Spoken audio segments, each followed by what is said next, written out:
હું તમને શું કહું છું, પણ જૂનું બધું ભૂલી જાઓ. જૂનું બધું યાદ રાખશે તો આપણા સંબંધો કેવી રીતે ટકશે? હું એમ કહું છું તમને. આટલી વખત એક 20,000નો સવાલ છે, સાંભળો. અરે હું હાલો હાલો હાલો સાહેબ, તમે મોટા થાઓ ને એટલે મોટા થવાની તમારે કિંમત ચૂકવવી પડે છે. આવું મેં સાંભળ્યું તું, આજે અનુભવ થઈ ગયો મને. તમે મોટા થાવ ને લોકોનો તમારા પ્રત્યેનો વ્યવહાર, તમારા પ્રત્યેનો અભિગમ બદલાઈ જાય છે. હું નાનો હતો ને તો આ માસા મામા કાકા આવે ને પરાણે મારા ખિસ્સામાં 10 રૂપિયા 20 રૂપિયા 5 રૂપિયા મૂકીને જાય. જા બેટા ચોકલેટ ખાજે, જા બેટા રમકડું લાવજે.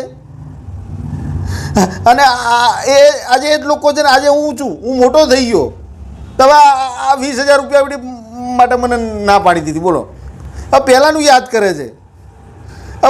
હવે એક વસ્તુનો મને જવાબ આપો કે તમે માની લો કોઈને મદદ કરો પૈસાની, તો એ પાછા આપશે એવી આશાએ મદદ કરો એને? એવી કોઈ આશા રાખે કે એ માણસ પાછા આપશે તમને? તો પછી મદદનો મતલબ શું? એમ કહું છું, નેકી કર દરિયા મેં ડાલ. પણ લોકોને સમજવું જ નથી. ખરેખર દુનિયા બહુ બદલાતી જાય હો સાહેબ. મને અમુક વાર બહુ ગુસ્સો આવે, સાચું કહું તમને.